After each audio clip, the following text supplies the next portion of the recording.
Eagles fans, y'all know what time it is. It's Dallas week.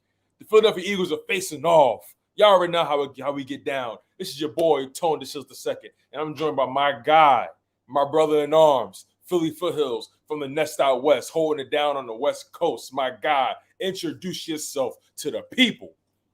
What is good? What is going on? And what is cracking? It is time to get some pads a smacking. It is Monday Night Football against the hated Dallas Cowboys. And I don't even like saying that word. Those words. That blue. I hate everything about that. I hate the logo. I just can't wait to destroy this team tonight. I really hope it's going to go in the Eagles' favor. I'm a little nervous because in Jerry's world, it's always a little hard to win. But what's going on, everybody? It's your boy here, Philly Foothills, holding it down on the nest out west, out here in California for Eagles Nation, Fuego Nation. Absolutely. Keep it fuego. Absolutely. Like we always say out here, bringing that energy. We're ready for tonight. Let's go. I'm going to be live streaming the game. So if you guys want to come hang out, definitely come check that out on my channel, The Nest Out West. Come hang out with your boy, Philly Foothills. We're going to be doing some good play-by-play calling tonight. But yeah, I'm excited, bro. Let's go. Yes, sir, man. We got the Cowboys on the road in Jerry World. And, bro, I'm not going to lie, man. I've been thinking about this game all day. I haven't been able to get it out of my head. It's just one of those things that Dallas, it's like no matter what happens throughout the season, if we win or lose, make the playoffs or whatever, just beat Dallas. And I can live with everything else. Just beat Dallas, beat the Giants, beat the Washington football team. But even more than that, bro, just beat Dallas. You really can't underestimate how much this rivalry has dictated the direction of not just the NFC East, but the NFL. This rivalry has stood the test of time. You know, some rivalries, you know, they kind of fade from existence. They get boring a little bit. It's kind of one-sided. This rivalry has always been competitive for as long as I've been keeping up with the Philadelphia Eagles, for as long as I've been keeping up with the NFL. Of course, there were moments where other teams were dominant. You know, the Cowboys had their time in the 90s. We dominated the 21st century for the most part, man. But it's just super exciting to be in Dallas week 3. Jalen Hurts versus Dak Prescott, Nick Sirianni versus what's his name again? McCarthy? Mike Cheeseburger? McCarthy? I don't know his name. But my whole thing is this, man. We have a legit chance to take a commanding lead in this division. I understand both teams are 1-1, and the Dallas Cowboys love to act like they're untouchable. They love to act like they got it all figured out. They love to act like their 1-1 looks a lot better than our 1-1. But last time I checked, 1-1 still looks like 1-1. What's your thoughts about that, man?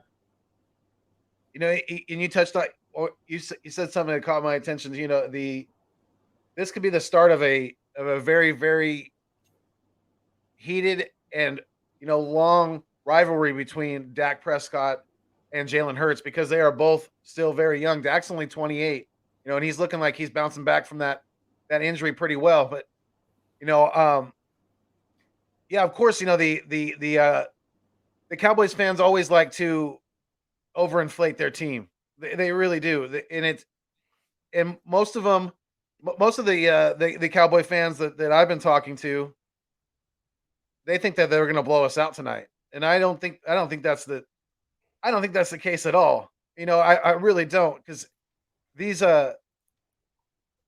Cowboys are, you know, they're not as good as a lot of people are hyping them up to be. They're really not. The defense has a lot of injuries right now. You know, they definitely have been bitten by that bug. Obviously, they're still going to be without Michael Gallup tonight, things like that. But, you know, I think it's going to be a really, really close battle tonight. What are your thinkings on that? I think it's going to be close, but it's only going to be as close as we make it. We have to force them to play our style of football right now.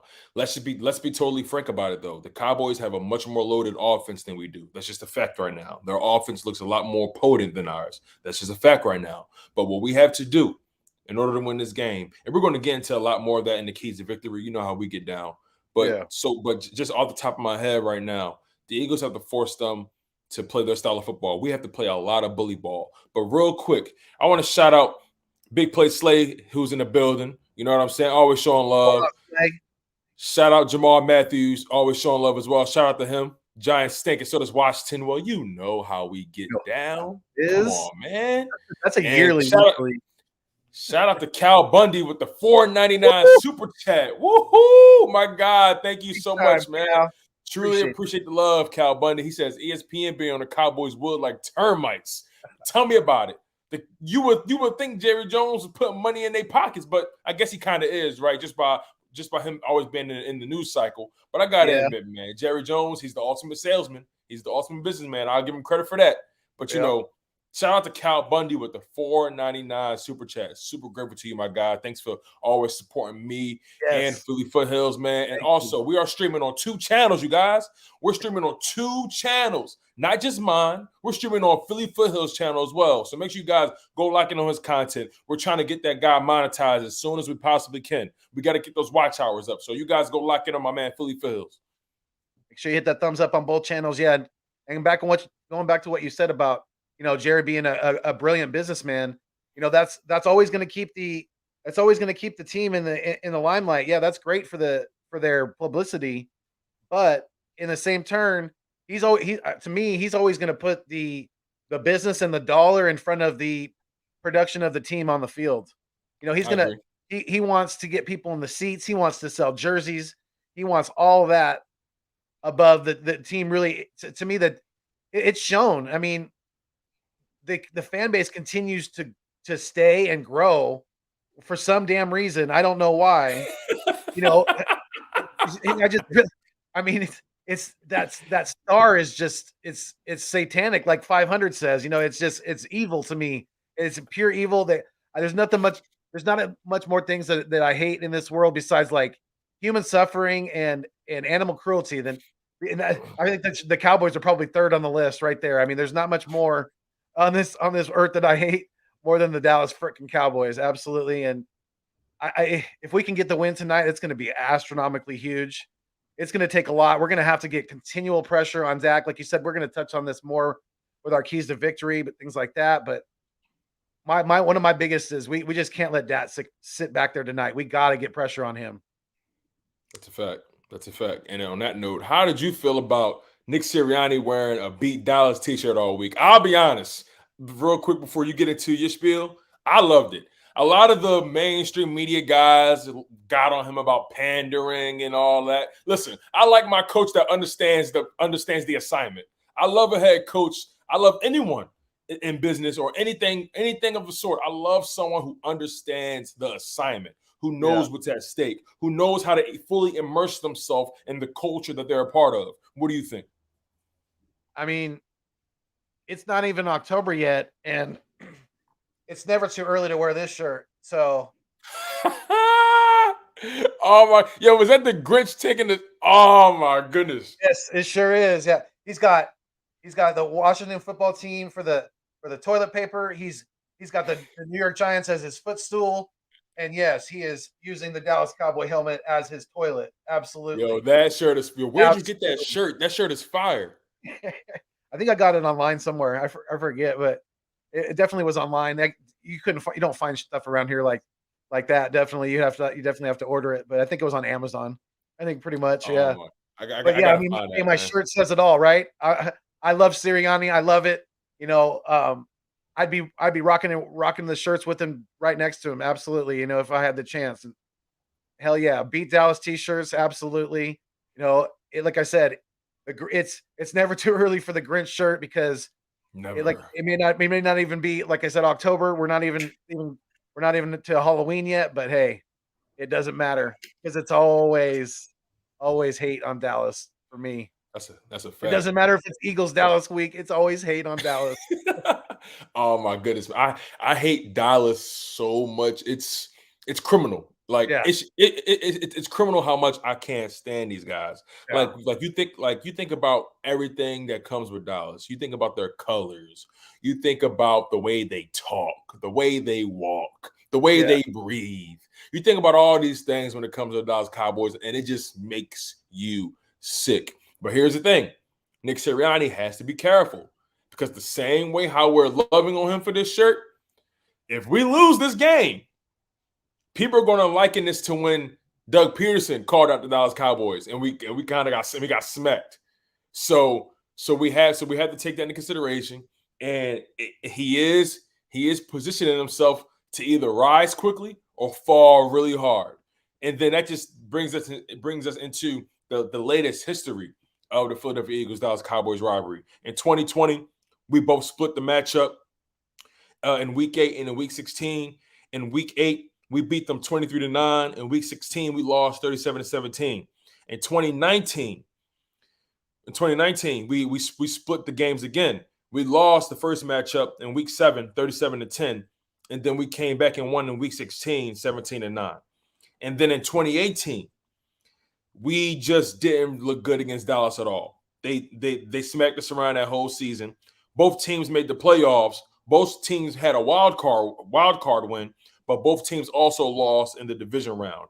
The Eagles lost to the Saints, and the Cowboys, I believe, lost to the Rams. And then in 2017, that was our golden year. You know how I get down. That was our Cinderella year. In 2017, we split both games with Dallas again, and we became Super Bowl champions. Had the de facto #1 record in the NFC. Had home field advantage. Won the division. Dallas came in second in the division. Then in 2016, we split with Dallas again. So and we didn't make the playoffs. We came in fourth in the division. That was Carson Wentz's rookie year. And also that was Dak Prescott's rookie year. They made it to the playoffs. They went 13-3. They lost in the divisional round to the Green Bay Packers. That was the infamous, wasn't a catch by Dak Prescott. That was the infamous, that was that. So the history between these two organizations, these two teams respectively, has always been a dogfight. It's really never been a runaway. For the most part, we have dominated the conversation in our division. We've either come in first, or they come in first, or vice versa, come in second. Every now and again, they might come in third, we might come in fourth, but regardless, it's a new year, it's a new day, it's a new age, and it's time to write new history. So I'm really looking forward to this matchup, man. What's your thoughts on our recent history? I think that it's an age-old rivalry, like you said earlier. It's one of the oldest ones in the NFL, and there's I know that you've said there's a good amount of Cowboy fans that live in the in the greater Philadelphia area, which just goes to show you that heated of a rivalry. It gets intensified this time of year. Very much so. It's an early game, in the season, but it means a lot, especially for this division. Because, like you said earlier, the Giants are looking like they're hot garbage.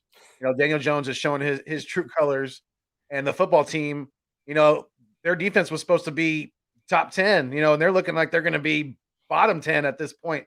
They gave up a lot of points yesterday. They gave up a lot of yardage to Josh Allen and the Buffalo Bills, and they got smacked around. So it's really down to these two teams, and this is going to be a good jump start, a good foot in the door into winning this division tonight. Whoever comes out victorious tonight. I agree with you. You think about Washington football team, the way they got smacked around, that was just bad. I'll be honest, that's a confidence crushing loss. That's the kind of loss that makes you question your philosophy on defense. Yeah, and they were supposed to have the best defense in the division. It's not looking like that right now. So far, it looks like the Eagles actually have the better defense in the division. We've held teams to the least amount of points in the division. That's a fact. So, it all remains to be seen. Really, this is going to be a really tough matchup. This isn't going to be an easy game by any stretch of the imagination. Yes, we're excited. Yes, we're confident in our team.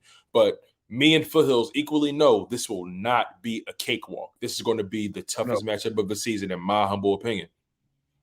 It's going to be definitely one of the toughest ones. Yeah, definitely, because we still got KC, we still got Tampa Bay on the docket too, and some of these other teams that weren't, necessarily looking like they're going to be that good this year, or being kind of surprising this year, that we have on their schedule, like the later down the not too long down the line, like the Raiders. They're 3-0 right now, so we got to try to get some of these wins in early, because it's it's not going to get I don't think the schedule is as easy as once we once thought. Looking at it at this point, but you know, if we're able to keep things, pretty close tonight, it's going to really turn to me. It's going to go down to the turnover battle, and we got to win that tonight. We can't turn the ball over. We got to get some turnovers, and I'm just hoping that when they say that week one in the NFL is kind of a lying. You don't, just like, for instance, like not necessarily our game, but take for instance the Steelers beating the Bills. Like, the Steelers have looked terrible since then. They've lost to the Raiders. But think about it. They barely beat the Bills, though. That was a struggle game. They barely that what that looked like to me? That actually looked like the Bills were just sleepwalking. You know what I'm saying? That seemed like the Bills kind of had a. It's what that looked like. It seemed like the Bills actually needed that fourth preseason game, and that was that for them. And ever since then, they've been lights out. That's me. That's a good point. Definitely. I forget what the score was, but yeah, it wasn't that big of a score difference. Yeah, I agree, man. I agree. So let's get into the meat and potatoes of this matchup, man. So as we already know, the breaking news is Andre Dillard and Landon Dickerson will start for the injured Jordan Mailata and Brandon Brooks, respectively. Andre Dillard starting at left tackle and Landon Dickerson starting at right guard for Brandon Brooks. What are your expectations when it comes to the offensive line, knowing we have these injuries and knowing we have this youth coming in to fill the spots? I'm when it comes to Dillard filling in for Mailata, being that he's going to be going against either Randall Gregory or Micah Parsons, I'm a little nervous about that matchup. Definitely, because Dillard's definitely had issues with stronger bull rushers like they are, and yeah, that one's definitely concerning. I hope Dillard's able to step up tonight and at least hold his own. I hope Jalen Hurts is not going to be running for his life and having to really keep his head on an extra swivel because of the left tackle issue. But I'm excited about Landon Dickerson. I'm really excited. I was watching some practice clips about him, and I seen him working right next to Kelsey, and they're firing off the ball. It looks like they're establishing a really good relationship. And I was saying that before, but I was talking about him possibly filling in on the left guard spot. But now they got him at right guard. So I think there is no better place for him to learn than right next to Jason Kelsey. He's been one of the best centers in the league. He's been probably one of the best centers of all time for the Eagles, obviously. And I think he's going to learn a ton from him. It's exciting. And look for the running backs to definitely try to run behind him tonight, because he's definitely a strong physical kid that can fire off the ball, and he loves to run block, get out there in space. So definitely keep an eye out for that. I'm a little nervous on the tackle issue, obviously, because of the Michael Parsons is looking pretty damn good, for the Cowboys so far, but he's definitely going to be somebody that the Eagles are going to have to maybe slide some protection towards tonight, something like that, because he's going to be firing off that edge. He's going to be ready to go Monday Night Football. And, I've heard some people say, and it's maybe a good idea. I wanted to get your insight on this about possibly, if Dillard is starting to struggle a little bit with whoever he's facing, maybe sacrificing that tackle position or that tight end position and bringing in an extra lineman to maybe give him some help on that side. Because you can, as long as you declare him an eligible receiver, you can bring in an extra lineman on offense, and that may be a possibility that the Eagles look into tonight. I don't know. I hear you. I think what I would rather do, I would much rather keep that tight end there and just have that tight end constantly chip whoever he's facing off with. That way that tight end can potentially chip and then eventually veer off maybe on the flat and become an eligible receiver. That's my thought process. I'd much rather have that tight end on the field rather than the additional O-line, because I feel like that kind of shows your hand a little bit. That kind of shows that you are nervous about him being there. And I think and you can't have that there all game. That's going to expose Dillard. And honestly, this Dillard must play the game of his career. He has to play the game of his life. This is the Absolutely. most important game that he will ever play as a Philadelphia Eagle thus far. And they're going to test him. Dan Quinn, he's a defensive mastermind. May not be the best head coach, but he's a defensive mastermind. And he will find a way to take advantage of these young guys. He will find a way to take advantage of Landon Dickerson's inexperience. He will find a way to take advantage of Andre Dillard's weaknesses or lack of toughness. Those guys will get tested. You're going to see stunts. You're going to see all kinds of things. You're going to see so much, and you're going to see so many things disguised. I'm really going to be paying attention to that left tackle spot more than the right guard spot, if I'm being completely honest with you. Definitely. It's just it's nerve-wracking. It's a shame that Jordan Mailata is dealing with this injury right now, and it's a shame that it had to happen in practice. It wasn't even in the game. It wasn't even a high-stakes situation. It was just in practice, and that kind of pisses. Yeah, talking about practice, like it pisses me off, man. But it's okay. It's just a minor knee sprain. I think they're keeping him out just for a precautionary measure, because at the end of the day, he is the $64 million man, and the last thing you want to do is compromise your most prized asset, especially on the offensive line. Yeah, I agree with you. And hey, maybe that's maybe Andre Dillard is that type of player that he just needs that type of in-game adrenaline going. Maybe something will come out of him tonight. Maybe it'll wake something up. I don't know. Maybe I'm trying to figure out what's going on with this kid, but if he can get some confidence behind him tonight, that'll be a good thing for us, especially going forward. And like you said, Mailata should be back hopefully next week. And then we got good depth behind him if he's able to prove that he can stand up against some of these pass rushers tonight. That's a fact. Yeah, that's a fact. So let's get into the injury report. So it just came out that for the Philadelphia Eagles, their inactives for the game are Gardner Minshew. He's not hurt, just inactive. Rodney McLeod, most likely there's resting him to make sure he's good in the long term. Davion Taylor dealing with a strained calf. He has to get that sorted out. I don't know if he's drinking enough water or not. Jordan Mailata, obviously we know the knee sprain. And Jack Anderson, he is the offensive lineman we brought in, just for depth purposes. But outside of those guys, our key injuries are Brandon Brooks, obviously at right guard, Brandon Graham, who's on IR, who's our defensive end. Zach Ertz will play. He made it through the COVID protocol, so that's a good thing. Yeah. When it comes to the Dallas Cowboys, they're missing DeMarcus Lawrence at D end with a broken foot. La'el Collins, their right tackle, who failed a drug test and tried to bribe the damn guy. Like, and that's why he got suspended 5 games. Actually, he tried to bribe the damn guy. Have you heard the whole story on that?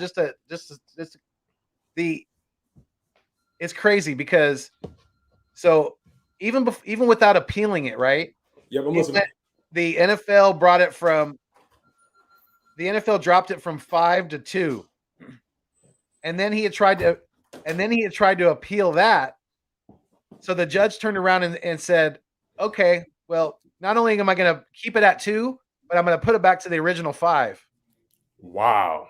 Yeah. So you got too greedy, got too cocky. Exactly. That's crazy, dude. I was like, really? And I don't know if he's going to be facing further suspension because of the bribery, because that news literally just came out. I don't know if that was already, that just came out. No, you're right. That just came out. So I'm pretty sure that's going to come back. That's going to come back. I think they're trying to figure out what they're going to do with it. Yeah, he may end up doing half a season, maybe a full season. I don't know, because trying to bribe an NFL official, whether they're just collecting urine or not, that's no bueno. That's not a bad look that's a bad look for the NFL, and they don't want that going on, definitely. So they got to put that. They got to slap his hand, definitely. Right, and God forbid if he would have took that bribe and it would have came out and he would have been playing. Oh my goodness, that would have been such a bad look for the NFL. That would have so many people would have lost their jobs. The league would have found a way to suspend him for, like you said, probably a season. And remember, he was out all last year with an injury. So it just seems like the Dallas Cowboys just can't get out of their own way. If it's not health, it's just their antics.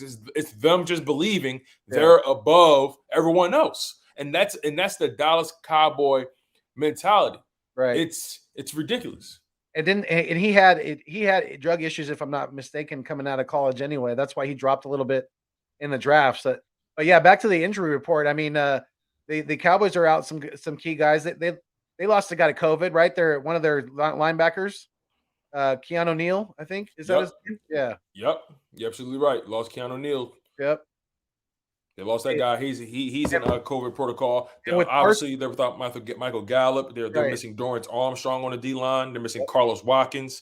They are feeling injuries a lot on that defensive line and the linebacker core.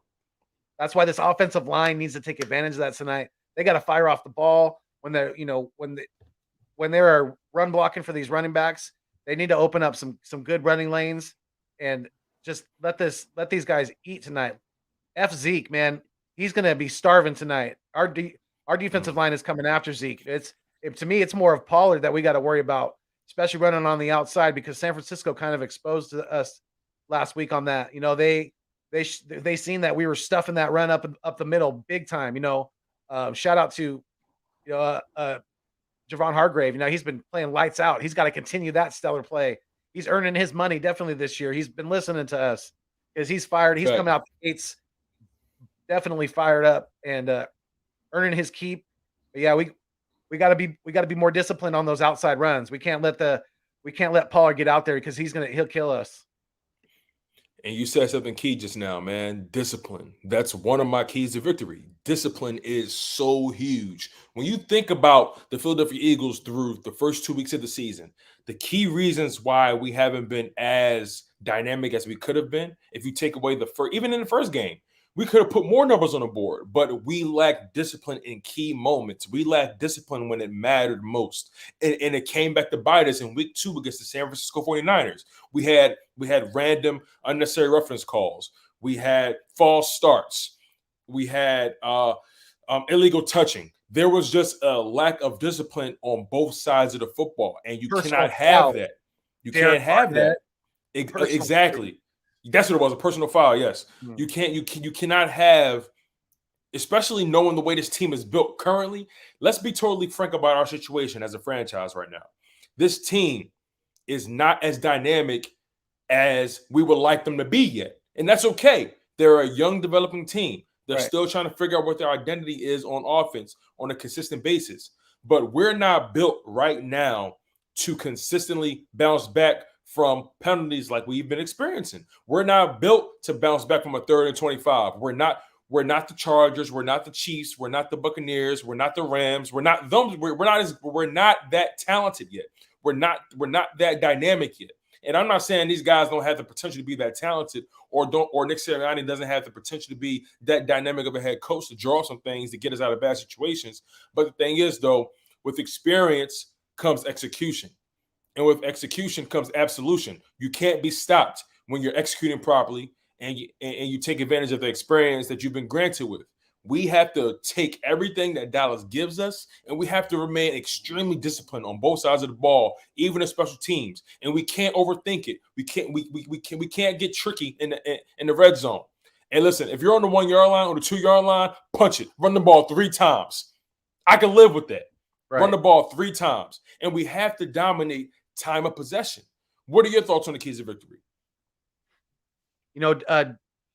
Definitely, my biggest one, like I said earlier, is we got to find a way to, if the front, after the first couple of possessions, at least, probably not much longer than that. If the front four is not getting home to Dak, we definitely got to we got to find some way to dial up some pressure.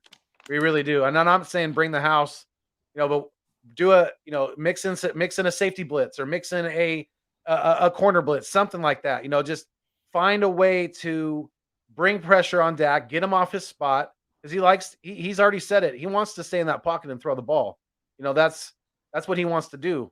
And if we have Nelson and Slay on the outside locking down Cooper and Lamb, then it's going to be really up to the guys in the middle of the field. And they've done a good job on tight ends so far. So I'm pretty confident in there because they did a good job on Kyle Pitts and then on George Kittle as well. So, to me, it's definitely the first key to victory is getting consistent pressure on Dak. Do not let him be comfortable back there.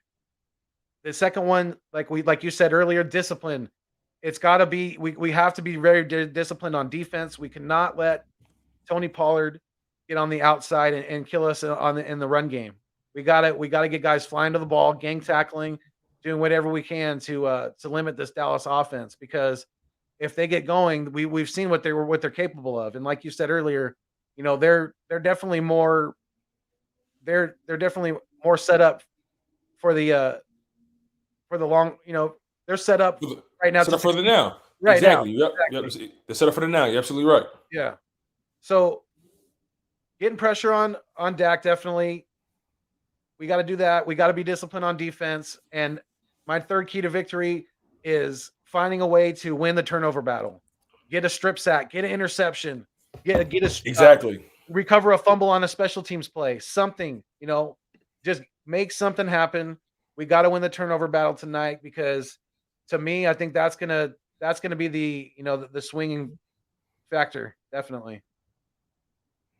Yeah, man. It's like you said, we have to not only dominate time of possession, but we have to get extra possessions. We have to force turnovers. Dallas leads the NFL in forced turnovers right now.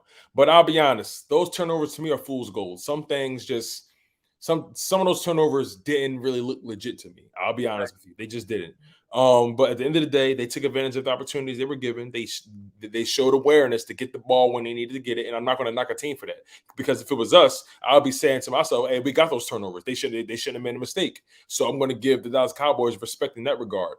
But we have to get turnovers. We have no turnovers through the first 2 weeks. I think we're at the bottom of the barrel when it comes to forced turnovers. We have none. We're due for a strip sack. We're due for a pick six. We're due for those things. We're due for an interception in the red zone. We're due for all those things. So we need our guys to fly to the ball. We need them to exercise the ultimate level of awareness. And I'm going to be curious. I'm really curious to see how Jonathan Gannon attacks their offense. I'm really curious about it, because a lot of people get on Jonathan Gannon because he plays some sort of a bend but don't break offense, having the two deep safeties, DeShields. Like a lot of people get on him about that. A lot of people got on him exclusively about the 2 90-yard drives that he allowed the San Francisco 49ers to have. That can't repeat itself. History can't repeat itself in that regard. That's something that we cannot allow to happen again. That's something that's going to harm us no matter what. We have to keep our defense rested, and we have to be able to sustain drives. Yeah, we really do it, and I liked what you said about definitely keeping an eye on Jonathan Gannon, because I'm definitely interested to see what his scheme is going to be this week. Definitely how he's going to what he's going to look to definitely try to take away from the Cowboys offense, and hopefully we're able to do so. It's like you said, he's been taking a little bit of heat so far with his type of scheme, but there's definitely been some bright spots for this defense as well. I know it was only a quarter, but I keep saying this. I was very impressed by that stat. We held the 49ers to without a first down the whole first quarter, and that was the first time that they hadn't had a first down in the first quarter since 2016. So that's right.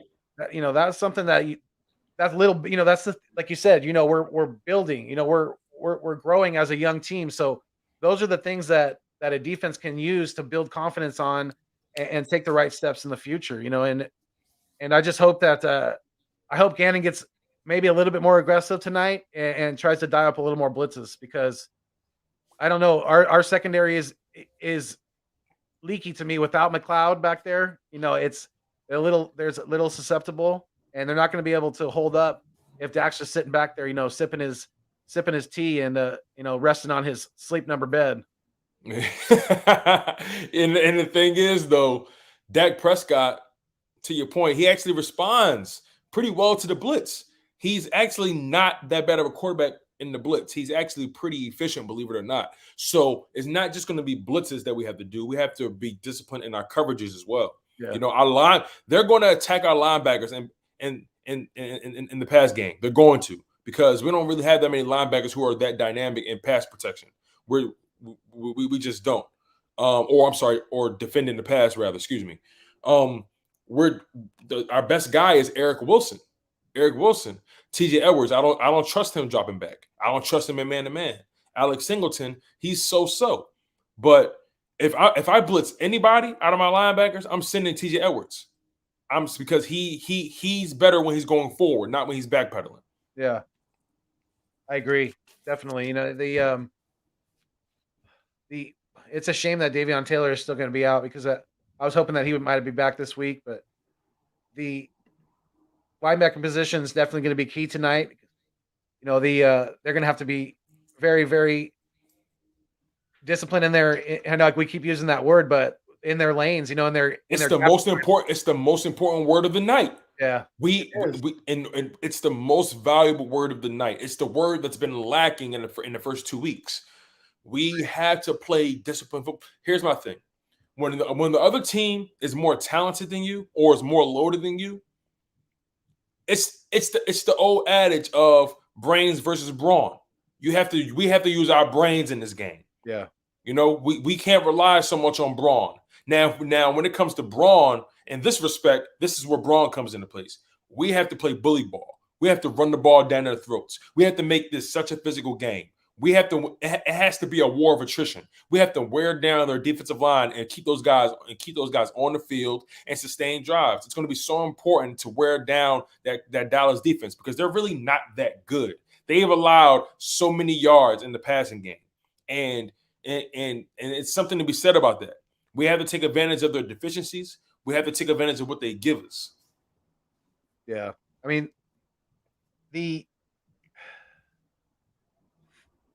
Cowboys always usually show up at home, and they this is why I'm really nervous too. They tend to get those favorable calls at home too. But I'm not trying to make excuses though. It's going to be, like you said, it's going to be very, very close. It's going to be a hard fought battle.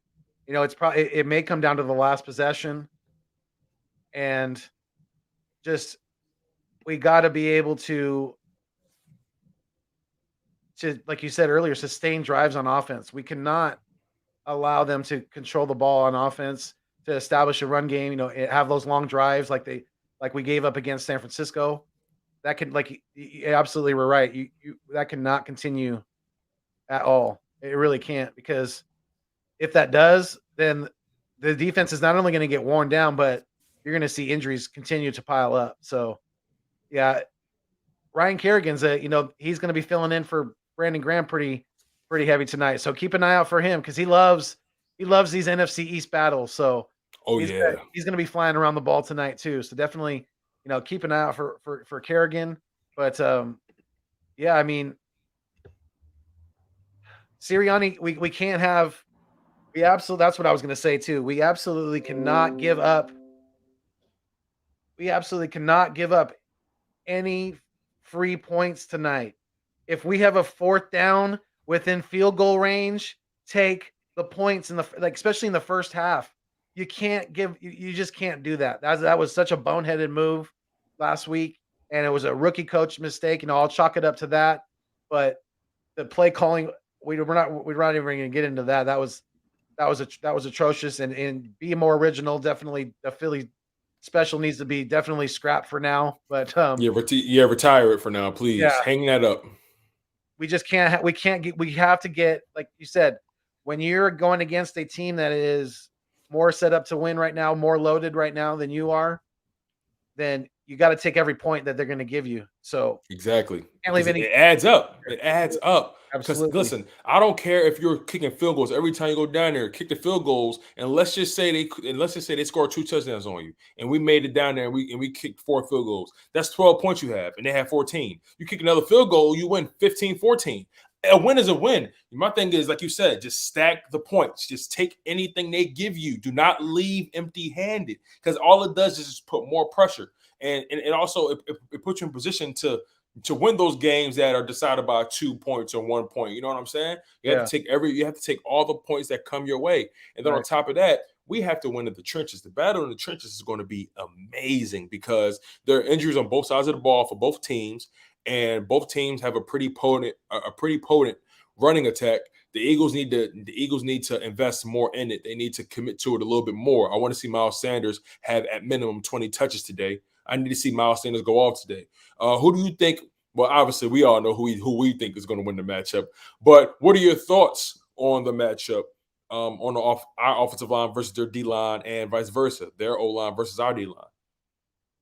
Like you said, it's gonna be very, very fun to watch. Because there's with the injuries that we have on the offensive line, that's definitely going to have something that we're going to have to keep an eye on. But like we said earlier, the left tackle is definitely going to be more of our attention with with Dillard out there. He may get exposed a little bit tonight. Keep your eye out on that. Hopefully, if he does, Jalen's able to maybe get out and improvise on the run. But we can't be giving up too many sacks tonight. And if Dillard gives up one early, you may see him get even subbed out by somebody, somebody else who like a Brent Tooth or somebody like that. But yeah, there's definitely if that happens, it's over for him. There's no way he can mentally come back from that. Right, and you're exactly right on that, because he's shown that he's not very mentally strong. That's for sure. So I think for the most part though, I think our offensive line is going to be able to hold up against their D line. I think they're going to be able to win for the most part. But when it comes to the other side, that's going to be interesting.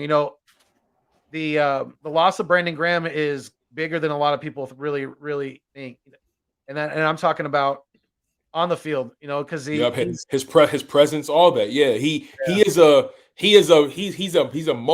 a walking motor. He's a walking Energizer bunny. He keeps everyone engaged. He's kind of that stabilizer when you don't feel confident. He's that hey, stay in it, stay engaged. He keeps you engaged. So we're going to miss him in more ways than one. Definitely. Hopefully Kerrigan is able to fill that role a little bit, being that he does have the veteran experience. He does have the experience within the division, things like that. So I want to see that. I want to see that nasty Ryan Kerrigan. I want to see that guy that was the thorn in our effing side for years in Washington. That guy that, getting sacks, flying around the ball, getting to the quarterback. I want to see that guy tonight. Definitely, he's got to have a somewhat of a presence tonight. Our defense has got to come to play, because we got to keep their offense off the field. You keep their offense off the field, you limit their points, you make it easier for us to win in totality. So a lot of people are excited about this game too, because Jalen Hurts this is his homecoming. He's not from Dallas, he's from Houston, but he's going to have a lot of family, a lot of friends there tonight. So he's going to want to show up and ball out. And I believe he will. Monday Night Football, he will. Bright lights. I mean, it's Jerry World. I mean, what better way to have the game of your life? And if Jalen does, then we got a very good chance of winning this game tonight.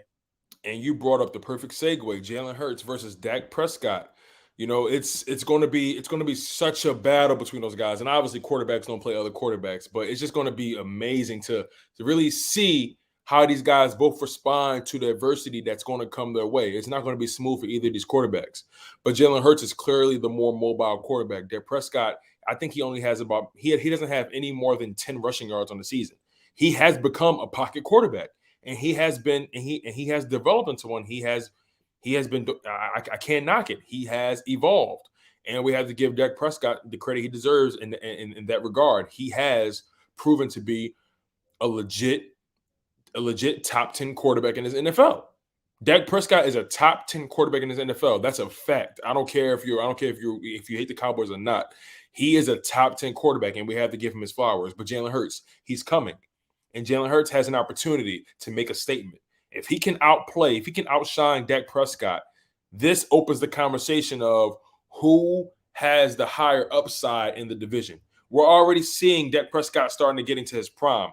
We saw how he performed against the Buccaneers. We need to see Jalen Hurts take his game to the next level. We need to see him play his style of football. I don't care how he gets the yards. Get the yards. If you see a lane, take it. Punish the D-line. Punish them. Make them second guess blitzing you ever again. Gas them. Drive that football down the field. Get that defense gassed. They get them worn down. Long drives early in this game could definitely have a very key factor later on in this game. If you're able to wear down the defense in the first half, you're able to at least get a lead going into the fourth quarter. then you can just, you could just wear them down. They're going to be worn down at that point. And then you just run the ball right down their throat. Agreed. And we have so many threats that can break. Miles Sanders, Kenny Gainwell, Jalen Hurts. I really wish we would have activated Jordan Howard, but it is what it is. But if Miles Sanders can get off, we're going to have a great day. Like I said, we have to dominate time of possession. We have to maintain control of the trenches. We have to have an imposing running game. We have to take advantage of every opportunity they give us. And when you think about it from this respect, this Cowboys team, they're looking a bit more disciplined than years past. And also with this Eagles team, we have to acknowledge the fact that both teams have a lot riding on this game. Both teams have a lot. One team is coming off of a win. One team is coming off a loss. And I always feel like the team coming off the loss is a bit more hungry. That's just my humble opinion. What are your thoughts on that? Yeah, I would tend to agree, definitely, because I think the Eagles are going to be I'm hoping they're going to come out pissed off about last week. Only scoring 11 points at home. Even though this is a road game, I just hope they're going to come out pissed off. I think they're going to as well. The Eagles, obviously, the schedule doesn't get easier after this game. We have the Chiefs next week. The Cowboys have the Panthers. So, the Panthers have looked decent, but it's going to – I'm just really excited about tonight because when you talk about, like you said, the matchup between Dak and Hurts, if Hurts is able to get this dub tonight, man, that's going to be that's going to be a big smack in the face to Dak, and that's going to start this rivalry off great. It really will. And it's like you said, it'll be absolutely huge because we should have. We really, like we said, like about last week's game, we beat ourselves. We should have won that game last week. We really should have. Our offense has got to come out this week with much better tempo, and we got to sustain drives. We really do. We can't keep putting the defense out there because they're just going to get worn down. Exactly, man. And also, someone brought up a very, very good point. I believe it was Robert Gravino. He says one game will not open the discussion on Hurts versus Dak. Dak has done it season over season. Let's not get ahead of ourselves. I completely respect that sentiment. Dak Prescott has been in this NFL for about 4 or 5 seasons, I believe. And each year he has gotten incrementally better. That is an absolute fact. What I was trying to say is the fact that these two guys are going to be the front runners in this division. They're going to be the front runners when it comes to the quarterback conversation in this division. It was supposed to be Carson versus Dak, but we all see who won that argument. But when it comes to Jalen Hurts and Dak, if Jalen Hurts can win his matchups against Dak Prescott, if he can win those games against Dak Prescott, it's going to be an interesting conversation. It's going to be something to talk about. Dak couldn't get it done. It's going to get talked about. We can't disregard that. I understand your point though when you say Dak Prescott has a resume. I would never discount that man's resume. He has shown that he is capable of playing in this NFL and has gotten incrementally better every single season. That is a fact, Robert. But I also believe that Jalen Hurts has an upside. He just has to continue to tap into it, and we have to do right by him, not just as a fan base, but also as an organization. It's going to be important for Jalen Hurts to take advantage of every opportunity that he can get, and also it's going to be important for Jalen Hurts to actually grow and learn as a quarterback, to become more disciplined as a quarterback, to become more nuanced as a quarterback, not being as predictable in his play calling and his snap counts, things of that nature. So you're right. Dak Prescott is the better quarterback as of right now. And we're going to see just how good Dak Prescott can continue to be as his career grows. And we're going to see the same thing for Jalen Hurts. So I appreciate you, Robert. Thanks for laying that down for me. And shout out to I wanted to definitely give a shout out to the comment by Vic 3 as my co-host of East Meets West. He said Coach Sirianni needs to figure out a way to get Dallas Goedert and Zach Ertz involved early. Absolutely, that's a great point, Vic, because I don't think Dallas Goedert had a catch last week until the fourth quarter, if I'm not mistaken. So. And Zach Ertz didn't do much either. So we got to get these guys definitely going. And these guys could be great security blankets for Jalen Hurts. So yeah, he's definitely got to trust his tight ends and look for them in the middle of the field. For sure. Great point. And, it's going to be important for us to attack their secondary using the tight ends. It's going to be important. I think it'd be awesome if we actually allow the wide receivers to clear things out and then allow the tight ends to get open on the flats or on the out routes, crossing routes, whatever it may be. But it's going to be important for us to really attack their secondary, who only has Trevon Diggs, and outside of that, no one remotely comes to my attention, or no one I'm even remotely thinking about. So I'm anticipating us to get a lot of play action going, especially if the running game gets off to a good start. What are your thoughts? Yeah, I think so too. I will look for the Eagles to definitely try to mix in some more intermediate, short to intermediate routes. Last week there was way too much screens, way too much just go routes. Basically, we're not playing Madden, coaches. We gotta be more creative. Well put. Got to start dialing in some slants, some crossing routes, some things like that, because Jalen's going to need those. But I think we're going to be able to expose some of their defensive backs, because they really only have Diggs. Outside of that, I think we're going to be able to get these guys some good numbers tonight. So I don't know if Diggs is planning on shadowing Devontae, but I'm looking for Devontae to have a good night tonight, because not only obviously do I want him to continue to grow and succeed, but I got him in fantasy too, so I need Devontae to put up numbers for me tonight.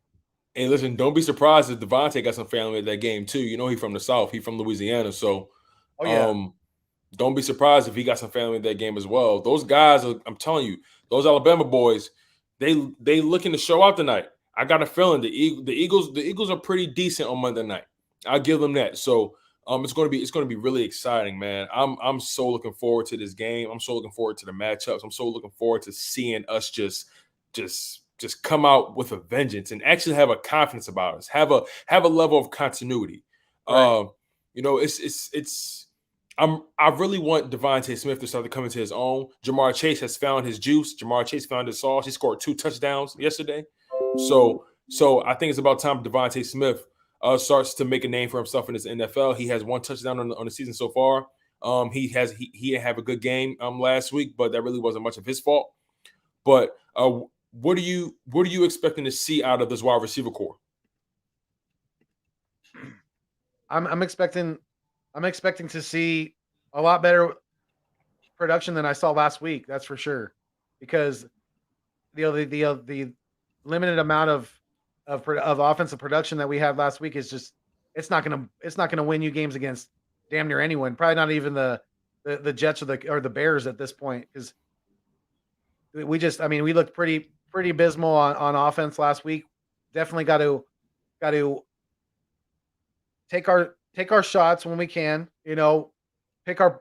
but play within the offense, too. Take what they give us. I know we keep saying that too, but there was a play last week where, Hurts could have hit Dallas Goedert on a shorter route for the first down. He tried to force the ball a little bit on the sideline to Smitty, to the Slim Reaper, and he wasn't able to make the catch. Dallas Goedert pass would have been much easier. He was more open, and it was just a much easier pass. You got to take what the defense gives you. You got to continue to move the ball down the field and sustain drives and keep our defense fresh. I understand. I completely understand that. And it's going to be so important to get the ball in playmakers' hands. My thing is, if someone's hot, if right now, if Quez Watkins is constantly beating his guy, like for example, Quez Watkins only had 2 catches for over 100 yards last week. Right. He was clearly dominating his guy. Why didn't the ball come his way more? You feel what I'm saying? Like, my thing is, if you clearly see a matchup that's being won, take advantage of that matchup. I don't care if that man has 13, 12 targets. Take advantage of that matchup. The goal was to win the game, not to make sure everybody can get paid. You know what I'm saying? Like, just win the game. Put the ball in your playmakers' hands. Allow them to take advantage of their matchup. And if they're taking advantage, feed them. I feel like that's something that's just something that's been missing from our offense. We haven't had someone who's taken advantage of matchups, in my humble opinion. We haven't really allowed a guy to really eat. I feel like we try too hard to spread the ball around. And my thing is, nothing wrong with that if everyone's doing their thing. But if you clearly see a matchup that's winning, you take advantage of that. You constantly burn it up. You burn that wick. You burn that wick. You burn that candle until you can't hold it anymore, and you move on to the next guy. You know what I'm saying? I'm a large proponent of I'm going to keep doing something until you stop me. Exactly. If we come out and if Miles Sanders has an 8-yard run, don't throw the ball the next 3 downs. You got to continue to do what works, like you said. If the offensive line is establishing that run game, continue to feed them the ball. Don't shy away from it, because if you do that, like somebody said earlier in the comments, the Cowboys are susceptible to play action. So, you get those safeties and those linebackers starting to play up a little bit because that run game's working for you. Then you can hit them over the top, with some play action. Hit Rieger over the top, hit Quez over the top, somebody down the field. Just don't try to force the ball down the field too much. Play within the offense. Exactly. There's no need to force anything. Right. And we can't give Dallas short fields, and we also can't put ourselves in positions to have to deal with long fields. You get me?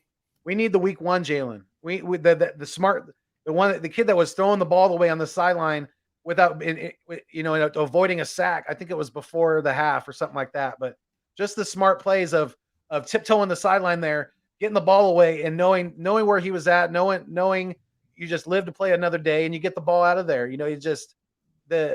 His football IQ is very, very high, and he just needs to continue to show that. And if we get the week 1 Jalen, look out, Dallas, because we're coming for you tonight.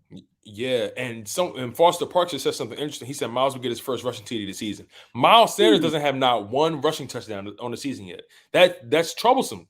That's troublesome. Yeah. He has to get that tonight. He has to pop that cherry tonight. Yes. Why? If Miles is your number 1 running back, I understand he's not a power back, but why, when we got down in the red zone, like you said, when Quez had that 91-yard reception, why did Miles didn't get one single touch in that possession? That's astronomically stupid. It's criminal. It's criminal. It is, absolutely. Like, I don't understand how you have a guy that talented and he's not touching the ball more than 20 times a game. I don't understand that logic. Miles Sanders is arguably our most dynamic offensive weapon, and he doesn't get used like it. Right, and not only is there content creators that are Eagles, and I've heard some Giants content creators say this too, but there's also professional sports analysts that are on TV saying that Miles is probably going to have a longer career and a more productive career than Saquon Barkley.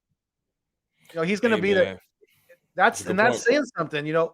Is Saquon is he damaged goods now? He's definitely looking like he's having some issues with the knee still. His recovery is definitely not gone as smoothly as possible. Right, and then you think about the Giants, who are just a lackluster franchise in general. What is he running for? What is he playing for, really? You know what I'm saying? Exactly. And Saquon was such a talent in college. He played. He has so many miles on his body. He doesn't have as much tread on the tires as a Miles Sanders, who actually sat behind Saquon, watched, and didn't play until I believe his junior or senior year, or something like that. Yeah. And he came in and was dynamic, was a second-round pick. He came into the league with not that many miles on his body from college. And on top of that, even when he was in the NFL, even as long as he's been in the NFL, he's always been splitting carries with someone for the most part. But whenever he had the ball, he's always been dynamic, always taking advantage of his opportunities. So I just feel like, can you imagine if Miles was getting the ball 20 to 25 times a game, and be it if you were throwing it his way or just running the ball? Can you imagine? Like Miles Sanders, his skill set reminds me, and I don't want anyone to chop my head off of this, but in terms of just being dynamic, being able to use in different ways, he gives me Alvin Kamara vibes. If you let him, he can give you Alvin Kamara type stats. He can give you 80 yards in a rushing game, 80 yards in a passing game, if you allow him to. Yeah, definitely. He really can. If you're if your offense is set up to, you know, to get out, like you said, whether it's in the rushing game or if it's in the passing game on screens, things like that. Absolutely, he puts out that vibe. He's got to get that kind of that dropsy thing out of his head with the catching. But other than that, I mean, yeah, I've said that before too. He's reminded me at times like a Alvin Kamara, definitely, because he's got that home run capability from anywhere on the field. Basically, if you let him get going, you let him in open space. There's really not a lot of guys out there that on the field that are going to catch him. Because he's just got Exactly. that. He's got that engine and he's got that capability. So yeah, I mean, and shout out, by the way, shout out to AK Eagles of Eagles Uncensored he was the first content creator I said that said that about comparison of Saquon to Sanders. So shout out to him for Yeah. that. Yeah. Yeah, man, and don't get it twisted. Saquon came into the NFL being a way more dynamic weapon than Miles Sanders. He had the bigger Of course. name, but Yeah. let's be honest, man. Like we can't keep allowing these guys to just be a name in this NFL. Think about a guy like Odell Beckham. At this point in his career, in my humble opinion, he's just a name to me. I know the talent is still there, but he's been dealing with injuries left and right. It just seemed like he's just been living off of his name and his branding for his entire career, really. And he has a great opportunity in Cleveland with that organization. I know I'm kind of veering off, but it's just I'm tired of people trying to put these guys on this pedestal, and they had maybe one dynamic, maybe one or two dynamic seasons. Like it's just Saquon's been hurt. Saquon's been hurt, knee injury. He had 2 seasons he had 2 seasons where he didn't play the full season because of injury. I Right. think I think Hamstring, then 2 the years. knee, right? Yeah. Yeah, the knee, the ankle, whatever it may be. It's just like He had a hammy in the that. first rookie year, I Yeah, think. yeah, the Giants run him into the dirt, and Yeah. don't expect his shelf life to be that extensive. You know what I'm saying? That's just my thought process, man. But what are your Agreed. bold predictions for this game, man? Give me some bold predictions. Give me some things that seem so far fetched, people might go crazy on you. But what's something that you think is possible to happen in this game? It's got to be bold, though. Got to be bold. It got to be spicy. It got to be zesty. Ooh. Oh, all right. Let's see. I'm gonna say that my first bold one will be that Andre Dillard does not give up a sack tonight. Oh, He will wow. not Okay. give up a sack. He may give up a Okay. pressure, but he will not give up a sack tonight. All right, let's go one. Let's go one for one each time. Okay, so you said Andre Dillard will not give up a sack. Okay, I counter that with Josh Sweat will accumulate 2 sacks on the day. He will sack Dak Prescott 2 times, Well, and I'm one sorry, of I them didn't hear will. you. And What did you say? I said Josh Sweat will sack Dak Prescott 2 times, and one of Ooh, them will be a strip sack. I love it. So Hey, two let's sacks and a go. forced fumble on Dak Prescott. Bold prediction. That's one of my LFG, bold baby. predictions. I love it. All right, you got another one? Yeah. Okay. So I'm gonna give you one on defense. I'm gonna say that. Hmm, I'm gonna say Eric Wilson is gonna have a pick six tonight. Oh, okay. The linebacker. Wow. I don't know. Okay. Something shot into my head all of a sudden. I don't know. I had a vision. I don't, Cowboys on a He short said I had a field, vision. try to hit the tight end over the middle of the field, and maybe a little pressure on Dak. Pick six for Eric Wilson tonight. My second Okay, bold one, baby. let me go offense. We're going to do 3 apiece. So I'm gonna Yeah. go offense. This is my second one. So my offensive bold prediction. I'm going to say Miles Sanders goes for over 150 yards and one rushing touchdown and one catching touchdown. So he has 2 touchdowns. He goes for over 150 yards. He goes for over 150 all-purpose yards, one rushing touchdown, one receiving touchdown. Okay. Okay. Hey, I like it definitely. Let's see. Okay, I'm gonna think of a good one here. We see that game fit. I don't know. He trying to see that Grinch taking a Oh smash yeah, in that helmet. You know what I'm yeah. saying? Got shit on the Cowboys, obviously. Oh yeah, Bro, that sir. shirt is fire, bro. That shirt is fire. All right, so let's see the third one. I'm gonna say that I'm gonna go. Kenny Gainwell is gonna have more all-purpose yards tonight than Miles Sanders. Okay. Okay. That's what that's my Interesting. third one. All right. My third one is all right. My third bold prediction is Dak Prescott throws that my bold prediction is Dak Prescott throws 2 interceptions, one of them in the red zone. Oh, okay. Okay.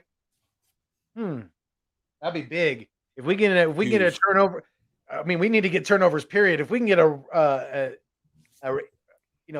defensive red zone turnover, absolutely, that'll be astronomically huge. Those are the kind of turnovers that shift the momentum of a game. It Yes. sucks the life out of an offense. Yeah. Especially if you go down and score, because then it's like a 2-point flip. It's like a double score flip, basically. You just took 7 away from them, and you put 7 on the board yourself. So it's almost like scoring two touchdowns yourself. Exactly. In a way. Exactly, man. Exactly. And let's get into our final score predictions. What's your final score prediction for this game? So, the given the injuries on both sides of the ball, things like that, I think I'm going to stick to it. I think it's going to be really close. I think it's going to come down to probably a last minute field goal. And I just have as much as I hate to say this, I have a feeling that that Cowboys are going to win 24-21. As much as I hate saying that, I got to stick to my prediction right now. I just I'm not overly confident in the offense after last week, so I'm a little nervous about that. I'm a little nervous about the play calling, the coaching, everything, the defensive lack of pressure on the quarterback, all that kind of stuff goes into the mix there. So, yeah, we're gonna split though. I got us winning in Philly at the end of the year, so we're gonna split. Okay. For me, my score prediction, and for some reason when I do score predictions, I can never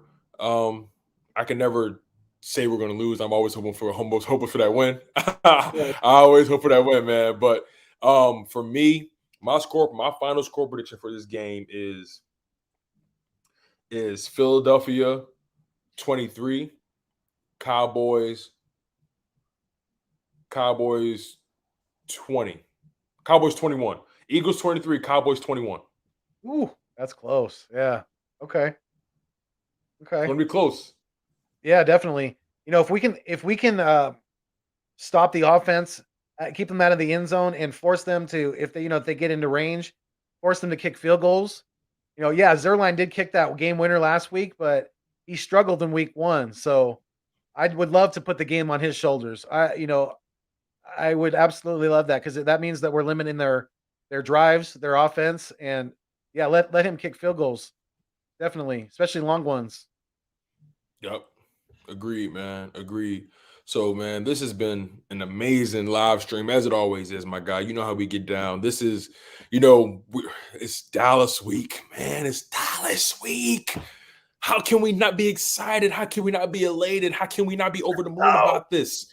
Listen, man, the Philadelphia Eagles have to come out swinging. They had to score first.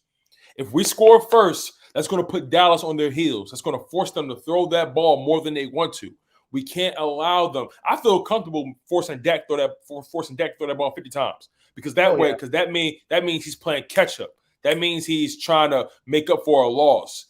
And that means they're not running the ball on the outside or in the Yeah. Yes, sir. That's an absolute fact. So if we can dictate time of possession, if we can score first, if we can keep Dallas on their heels, if we can turn this into defensive a defensive game, if we can turn this into a run and gun game, we can win. It's possible. Dallas is not, their defense is not as good as people think they are. It's just not. And they have injuries. You know what I'm saying? Like, yes, we have injuries as well. But I feel like we have better depth where our injuries lie, except for them. They don't have the same depth that we have. That's just a fact.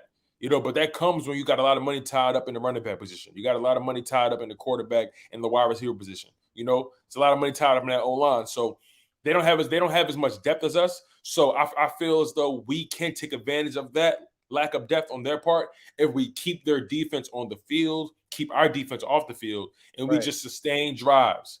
That's my thought. So, like I said, my final score prediction for us is 23-21 Eagles. Fly, Eagles fly, baby. I hope you're right. I definitely hope I'm wrong. 100%. I feel you, man. I feel you. But on that note, man, tell the people where they can find your content and tell the people how they can support not only Philly Fuego, but Philly Foothills from the Nest Out West. Absolutely. Yeah, you guys come check me out. You can type it in either way, the Nest Out West, or you can just type in Philly Foothills. Hell, you could probably even just type in Philly Fuego. That's my alter ego. That's the producer of the show. You'll see me sometimes, definitely, wearing the wrestling mask. That's definitely the Fuego in me. And yeah, come check me out. We got a new website. We got some merch going there. It's kshaddesigns.com. Got some good the Nest Out West merch on there. We're doing shirts and mugs so far. We're going to be doing some other things as well, down the line. Awesome. Just recently got the new logo, so we're going to have the new logo on the shirts as well. So really excited about that. And yeah, come check me out, you guys. I'm going to be live for the game, doing a play-by-play on my channel. So if you want to come hang out, definitely come check me out. The Nest Out West. I'm always bringing that good Eagles content, and yeah, always keeping it fuegos.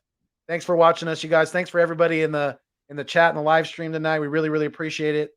Because like I always say, you guys are the food and the water of the channel. Without you, does not continue to survive. That's facts, man. That's facts. And also, you guys, I would appreciate it, as always, if you guys please go check out the Chalk It Up merch shop. The links are available down below in the description if you want to support not only myself and Philly Foothills, but if you want to support our channels, make sure you guys go hit that like button, go hit the subscribe button.